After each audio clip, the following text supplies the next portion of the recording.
¿Qué tal, amigos de Alerta Roja? Siempre hemos hablado de la selva del Darién, de los peligros que representa y obviamente de las historias humanas, de las historias de terror que muchas veces le toca vivir a los migrantes ecuatorianos. Estamos aquí en la ciudad de Nueva York, en las calles neoyorquinas, y nos encontramos nada más ni nada menos que con José Herrera.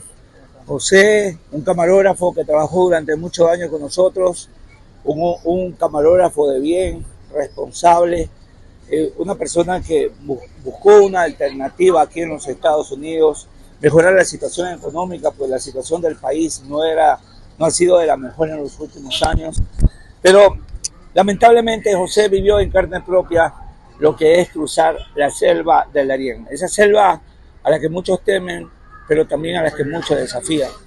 José, ¿cómo nace esto de irte del país luego de estar trabajando en un canal nacional? José era camarógrafo de un programa importantísimo y de un momento a otro desapareció. Bueno, gracias, licenciada, por la cobertura. Pues no, ahorita vienen muchas cosas a la mente, cosas a las cuales no quiero recordar, pero el pasado es el presente, como dicen muchos, ¿no?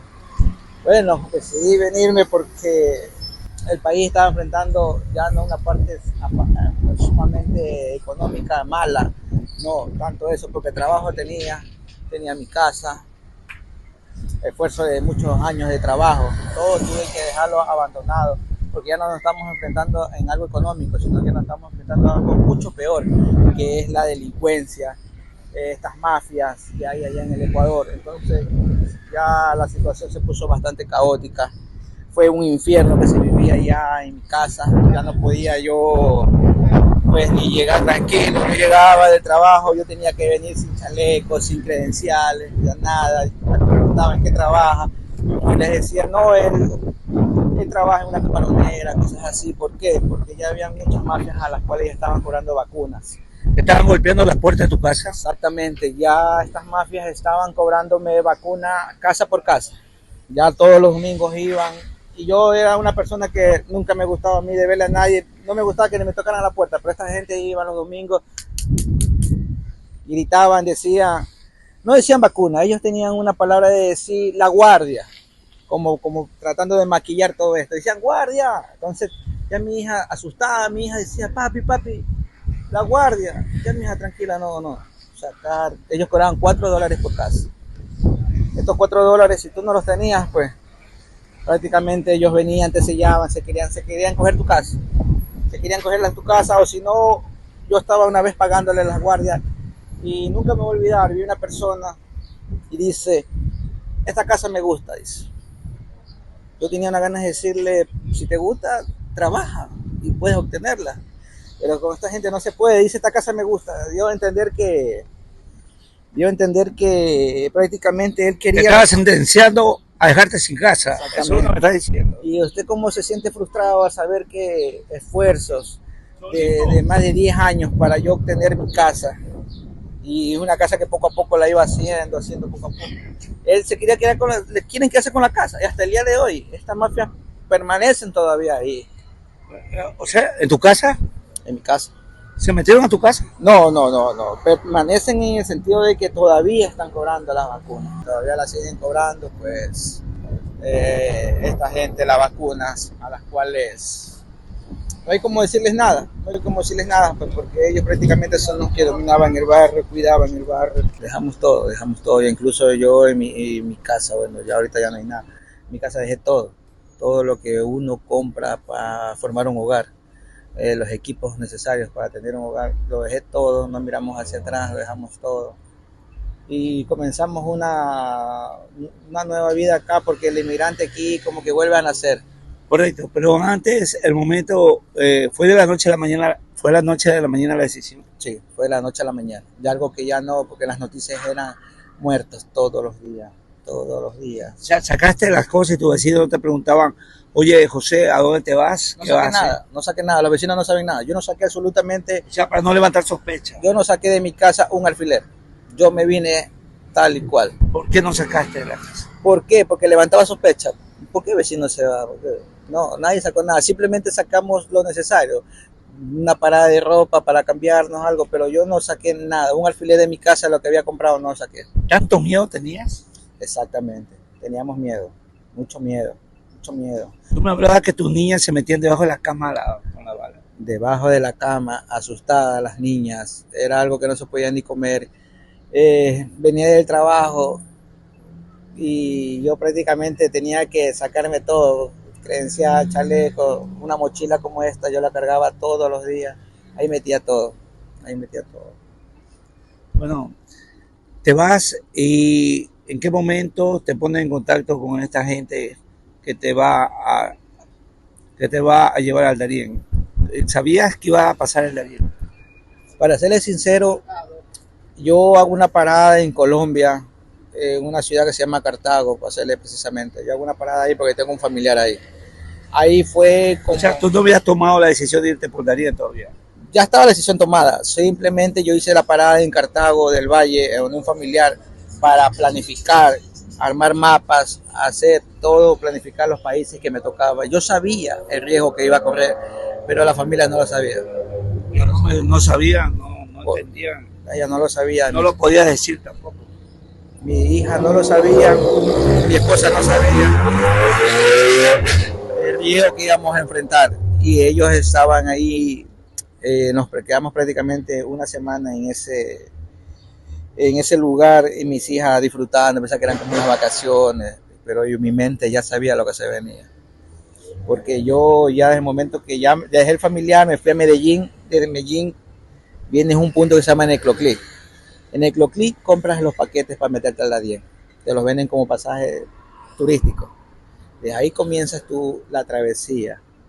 Primero en lancha, como una... Tienes que cruzar en lancha, como quien dice, de una como isla a otra, un bote. Un bote como turístico. Un bote. Ahí subiste tú. Ahí yo subí con la familia y es un bote que no es que baja ni a 60 ni 80 kilómetros por hora. Era un bote que yo me atrevería a decir, porque yo manejo, es un bote que siquiera va como a unos 200 kilómetros por hora. 200 kilómetros, o sea, era una velocidad. Una bala. Que yo dije en ese momento, si llegamos a topar con algo, pues nos morimos todos. Es la manera que tienen que viajar, no lo sé, pero había mucha gente que oraba, había musulmanes, chinos. En ese momento no solamente había ecuatorianos en el bote que yo venían mucha gente de parte de Sudamérica y del Oriente, de otros lados, hasta cubanos. Yo vi chinos, cubanos, vi haitianos, muchos haitianos, mucha gente, vi de todas nacionalidades. Bueno, en ese momento tuviste que decirle a tu familia lo que estaba pasando. Todavía no se lo decía. Y llegamos al momento... ¿A tu esposa? Todavía no. En Necloclí, sí, ya conversamos con la familia unida como somos. Le dije por última vez, tomemos esta decisión como familia.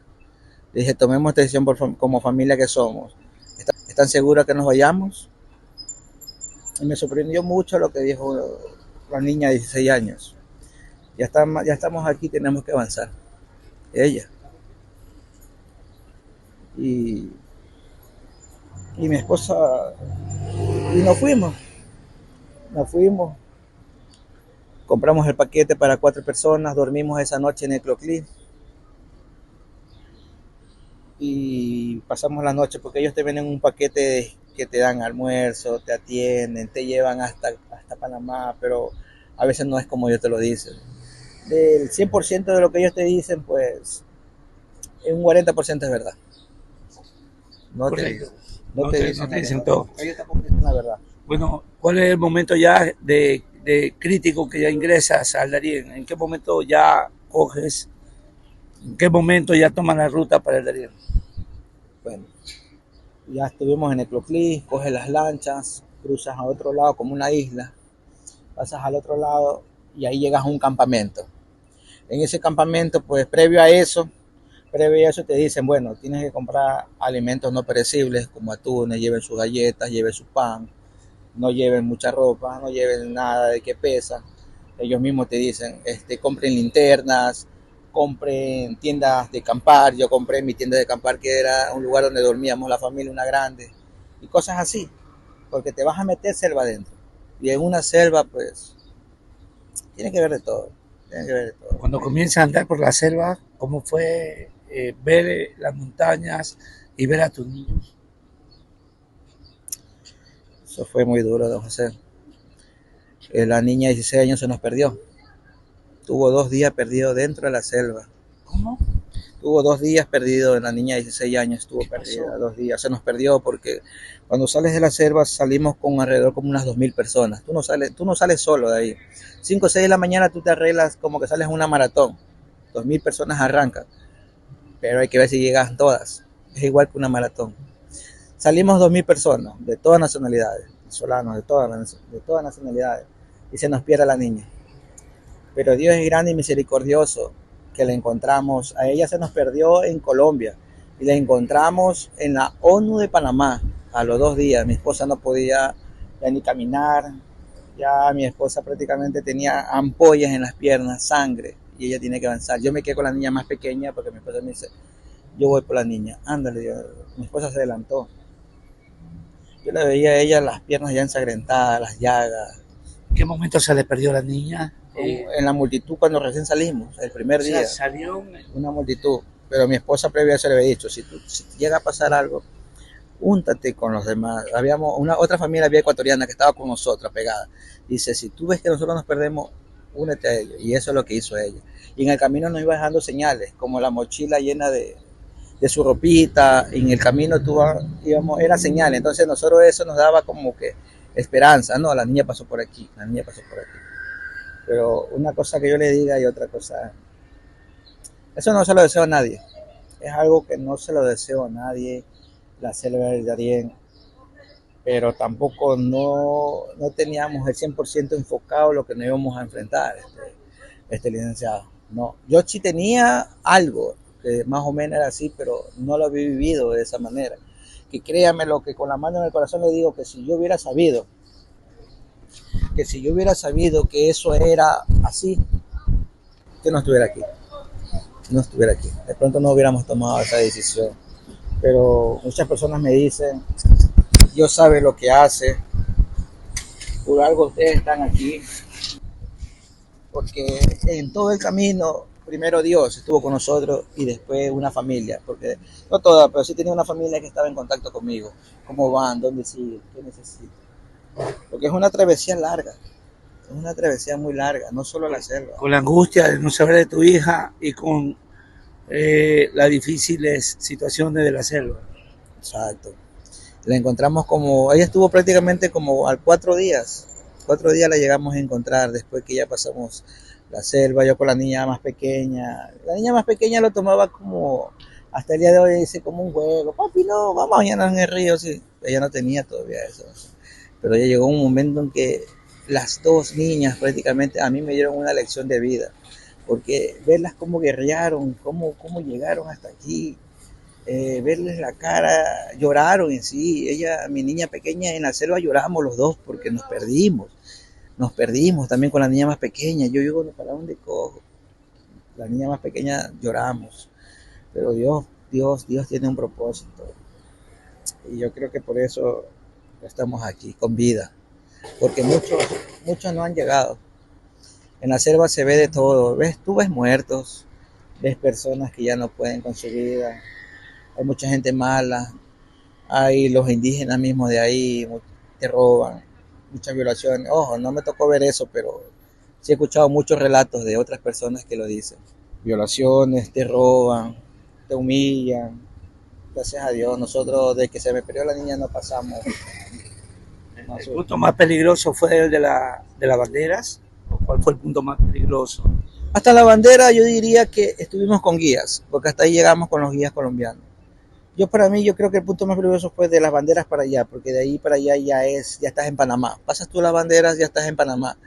Y en Panamá sí estás a la buena de Dios, porque ya no estás con guía, ya no estás con nadie. Solamente estás con el único guía que es Dios, nadie más. Pero ¿quién les dice suban por acá, avance por acá? Bueno, eso sí nos dijeron. Sigan todo el río abajo, todo el río, y estaba señalado con fundas de colores azul. Dice, cuando ustedes vean el color azul, vayan por ese lado. Si ustedes ven color rojo, ese significa que no. Ese peligro es peligro. Entonces como que parece mentira, pero todo el camino sí tenía señalética. Esas eran las señales. El río abajo. Usted tiene que seguir todo el río, todo el río hasta cuando llegue, sin parar, sin parar. Y ríos, montañas, piedras. Es una locura. Es una locura. Ahora, a ti en uno de los videos se te ve prácticamente un poco descuidado, obviamente, estás en la selva, sin camisa, con el pelo un poco largo, en la cara también se nota esa hora de sueño que no tuviste. Es que estamos hablando que nosotros duramos 4 días metidos en una selva. 4 días incomunicados, donde tú no tienes teléfono, no hay señal, no sabes de nada del mundo exterior. Estás metido prácticamente dentro de la selva, dentro del corazón de la selva, ¿no?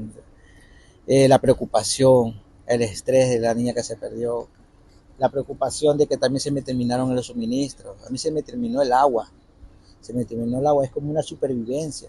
Yo tuve que coger agua de un manantial, porque nosotros nos dijeron, cojan agua de manantial, no cojan agua de río, porque el río estaba contaminado. Pero mucha gente, yo sí vi desesperación, cogían el agua de ahí, donde dijeron que no. Entonces yo veía algo. Entonces llegó la persona y dice que, le dije, que estábamos, no, se me fue. Esta es la consecuencia, amigos, de recordar una etapa que José obviamente quiere olvidar, sacar de su mente todos esos momentos difíciles que le tocó vivir, pero que ahora lo recuerda y nos lo cuenta de una manera exclusiva lo que le tocó vivir. Y llegar para entregarse a la policía de los Estados Unidos, para entregarse a la policía de frontera. Claro, pero hay otra parte que para mí, aparte del Darién, yo siempre digo, el Darién fue la selva de la madre naturaleza, la selva. Pero hay otra selva que es más dura, que muchos lo saben, que es la selva de cemento. Eso fue en México. México es otra selva a la cual te tienes que enfrentar, pero es la selva más dura. La una es como que es la selva de resistencia, pero la otra es la selva en la cual pasan muchas cosas en México. México también fue algo sumamente terrible. También muchos carteles te roban, la propia policía. Gente armada. Gente armada. A mí me tocó ver los carteles, me tocó ver gente armada con sus escopetas, pistolas. Mi hija me preguntaba, papi, ¿y esa gente? Son policías que nos están cuidando, mi hijita, son policías. Solo yo sabía que no eran policías. Ellos no eran policías.